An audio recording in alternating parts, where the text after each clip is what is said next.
Halo, selamat datang kembali di PLC Pakta Law Corner. Salam sejahtera saya ucapkan kepada teman-temanku dimanapun kalian berada. Teman-temanku, kalian pasti pernah mendengar sebuah pepatah yang mengatakan bahwa fitnah lebih kejam daripada pembunuhan. Pada hari ini kita akan membahas tentang tindak pidana yang ada di dalam bab 16 KUHP tentang penghinaan, di mana fitnah menjadi salah satu bagian dari bab ke-16 ini.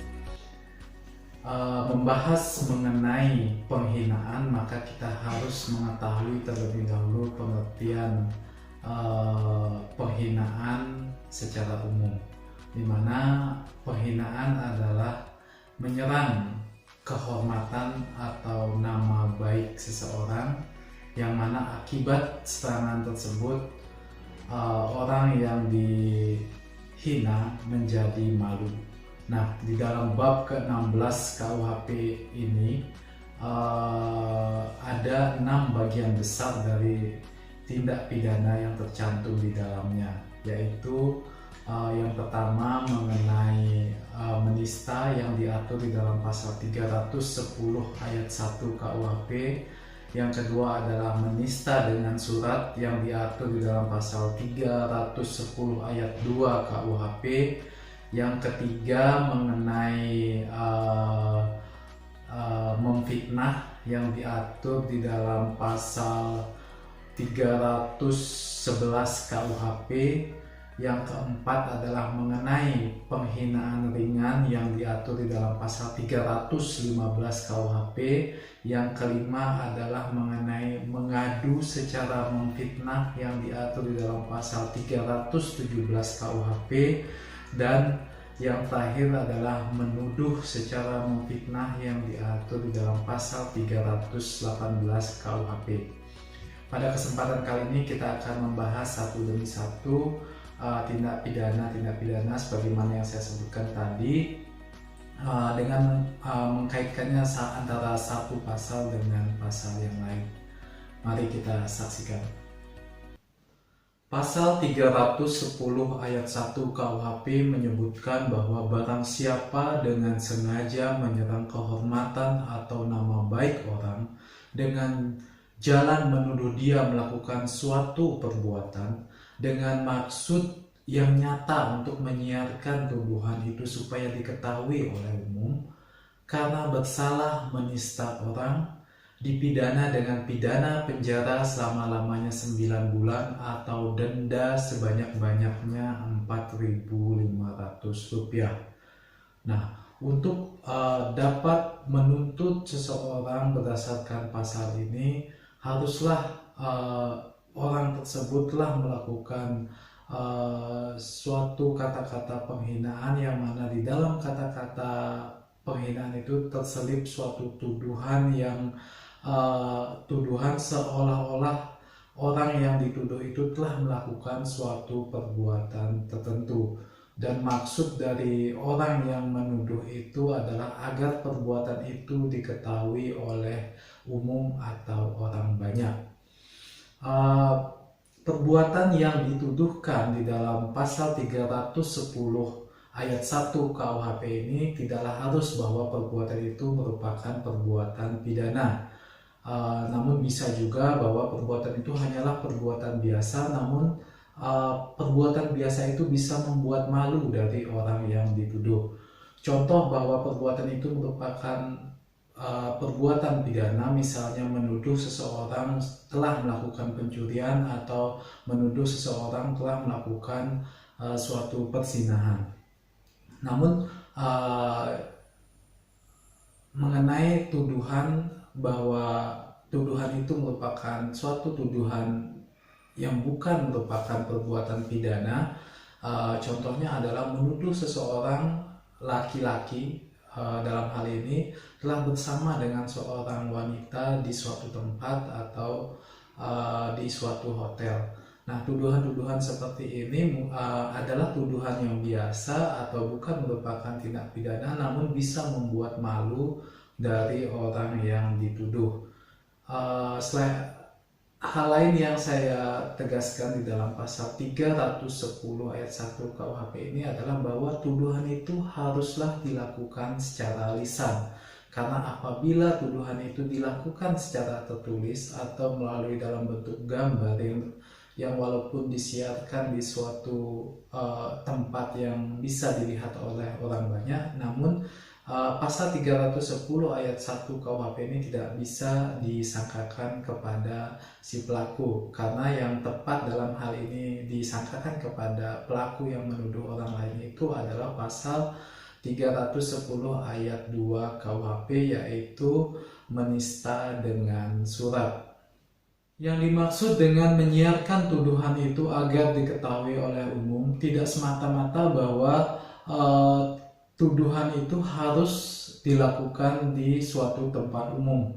Namun bisa juga tuduhan itu dilakukan di suatu tempat yang bukan merupakan tempat umum ataupun tempat yang pribadi, namun tuduhan itu dikeluarkan atau disampaikan dengan suara yang keras sehingga masyarakat umum di luar tempat pribadi itu bisa mengetahuinya. Bagaimana kemudian apabila si pelaku beralasan bahwa apa yang ia tuduhkan itu semata-mata adalah untuk membela kepentingan umum ataupun kepentingan pribadinya? Maka di sini berdasarkan pasal 312 KUHP, majelis hakim dapat memberikan kesempatan kepada pelaku untuk membuktikan hal ini.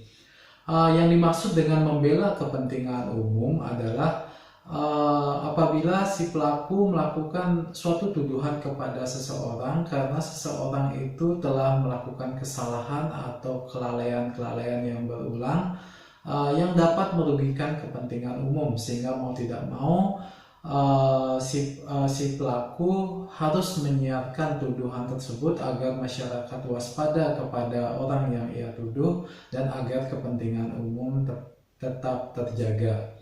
Membela kepentingan sendiri di sini misalnya menunjukkan bahwa orang yang sebenarnya salah dalam suatu peristiwa adalah si pelaku dan bukanlah dirinya. Jadi untuk membela dirinya sendiri, ia harus menuduh pelaku yang sebenarnya. Kesempatan untuk membuktikan diri bahwa tindakan yang ia lakukan itu semata-mata untuk membela kepentingan umum atau membela kepentingan diri pribadi hanya bisa dilakukan pada delik biasa.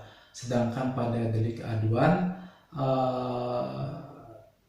kesempatan untuk membela diri ini baru bisa dilakukan apabila orang yang mempunyai hak untuk mengadu di dalam delik aduan itu telah melakukan pengaduan. Contohnya di sini adalah dalam hal si pelaku menuduh seseorang telah melakukan tindak pidana perzinahan.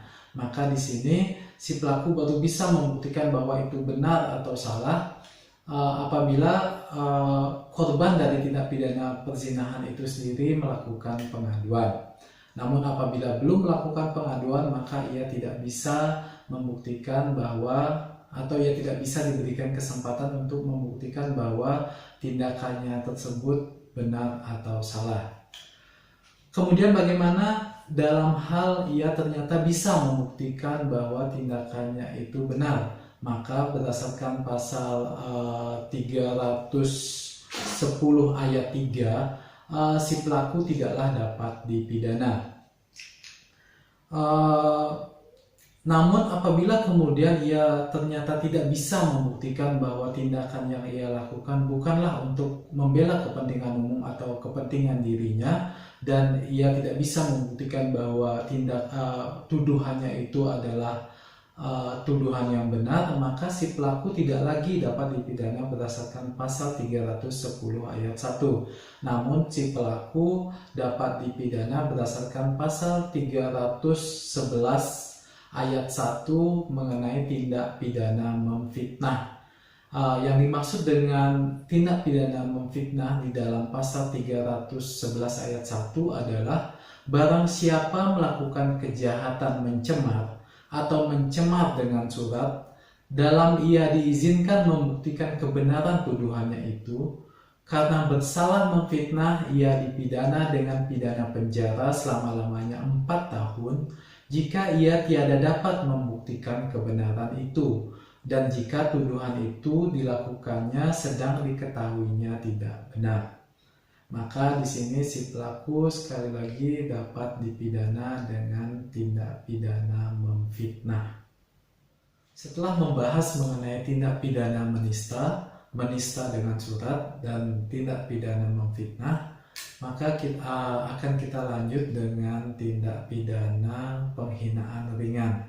Tindak pidana penghinaan ringan, sebagaimana yang saya sebutkan tadi, diatur di dalam pasal 315 KUHP, di mana di dalam pasal ini disebutkan bahwa tiap-tiap penghinaan dengan sengaja yang tidak bersifat mencemar atau mencemar dengan surat yang dilakukan terhadap seseorang baik di muka umum, dengan lisan atau dengan surat, baik di muka orang itu sendiri dengan lisan atau dengan perbuatan, atau dengan surat yang dikirimkan atau diterimakan kepadanya, karena bersalah melakukan penghinaan ringan, dipidana dengan pidana penjara selama-lamanya 4 bulan 2 minggu atau denda sebanyak-banyaknya Rp4.500.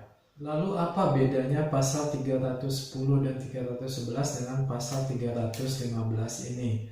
Di dalam pasal 310 dan 311, seseorang melakukan penghinaan dengan menuduhkan suatu perbuatan kepada orang lain agar diketahui oleh umum. Sedangkan di dalam pasal 315, penghinaan itu dilakukan dengan mengeluarkan suatu kata-kata yang keji yang menurut pendapat pada umumnya merupakan suatu penghinaan. Apabila penghinaan itu dilakukan di suatu tempat umum, maka untuk dapat dituntut berdasarkan pasal 315 ini haruslah dilakukan dengan perbuatan-perbuatan antara lain: 1, dengan lisan atau perbuatan. Orang yang dihina harus berada di situ, jadi ia melihat dan mendengar sendiri hinaan yang dilakukan oleh seseorang atau oleh pelaku. Yang kedua adalah dengan surat atau tulisan, di mana surat itu haruslah dialamatkan atau disampaikan kepada yang dihina. Jadi sebenarnya penghinaan ringan ini bisa juga dilakukan oleh seseorang yang mengeluarkan kata-kata keji yang dilakukan di suatu tempat umum. Jadi bedanya adalah apabila di dalam pasal 310 dengan menuduhkan suatu perbuatan di suatu tempat umum, sedangkan di dalam penghinaan ringan si pelaku mengeluarkan kata-kata keji kepada seseorang di suatu tempat umum.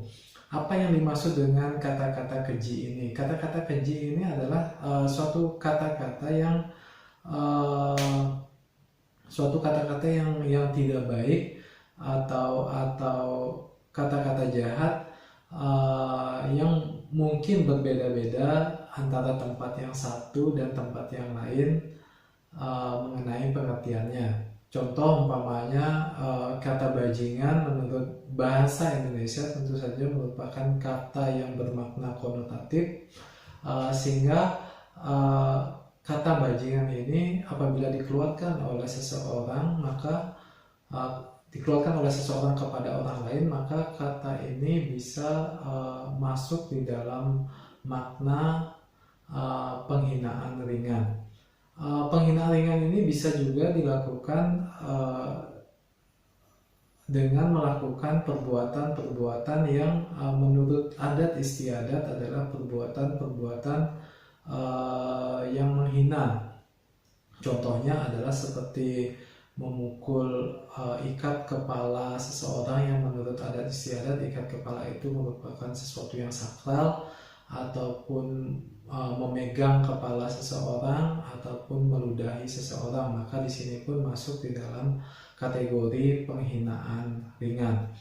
Namun apabila suatu kata-kata keji itu dimaksudkan hanya sebagai gurauan, dalam artian di dalam suatu pergaulan biasa kita dengarkan kata-kata bajingan, berdebah, anjing dan lain sebagainya, namun tidak dimaksudkan memang untuk menghina, hanya sebagai sarana pergaulan untuk menambah keakraban, maka di sini tidak dapat dikategorikan sebagai suatu penghinaan ringan.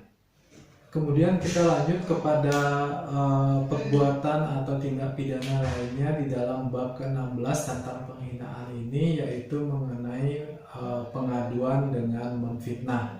Apa yang dimaksud dengan pengaduan dengan memfitnah ini? Pengaduan dengan memfitnah diatur di dalam pasal 317 KUHP yang menyebutkan bahwa barang siapa dengan sengaja memasukkan atau menyuruh menuliskan surat pengaduan atau surat pemberitahuan yang palsu tentang seseorang kepada pembesar negeri sehingga kehormatan atau nama baik orang itu terserang, dipidana karena bersalah memfitnah dengan pengaduan dengan pidana penjara selama-lamanya 4 tahun. Jadi di sini saya ambil contoh bahwa seorang kontraktor yang sudah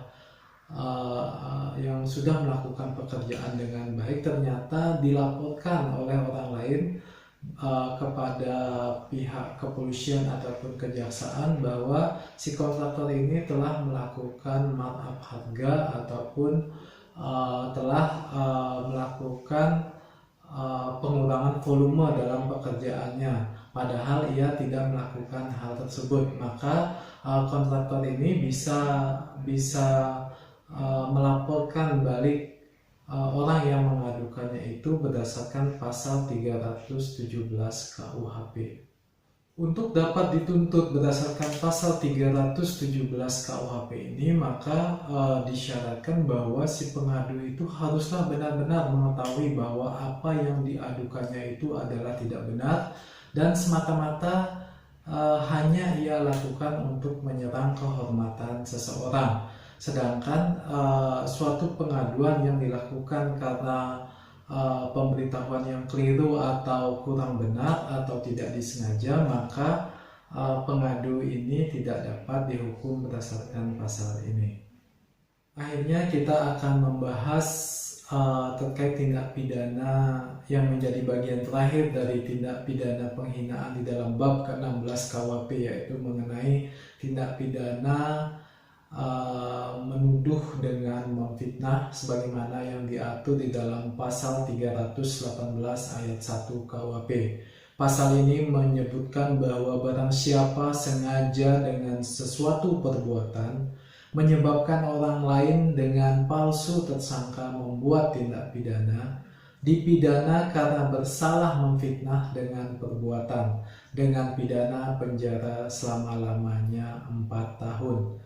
Yang diancam hukuman di dalam pasal ini adalah orang yang dengan sengaja melakukan suatu perbuatan yang menyebabkan orang lain secara tidak benar terlibat di dalam suatu tindak pidana. Misalnya adalah ada si pelaku menaruh suatu benda yang merupakan alat ataupun hasil dari kejahatan di rumah orang lain, sehingga orang lain tersebut menjadi tertuduh atau menjadi tersangka dari suatu tindak pidana. Maka si pelaku ini bisa dikenai ancaman pidana berdasarkan pasal 318 ayat 1 KUHP. Demikian yang dapat saya sampaikan. Semoga segala informasi yang saya berikan di dalam video ini, khususnya yang terkait dengan tindak pidana penghinaan, membuat kawan-kawanku semua semakin memahami tentang perbuatan-perbuatan apa saja yang dilarang yang menjurus kepada tindak pidana penghinaan, sehingga teman-teman bisa semakin mawas diri dalam berkata-kata atau berbicara dengan orang lain sehingga tidak berujung kepada sanksi pidana.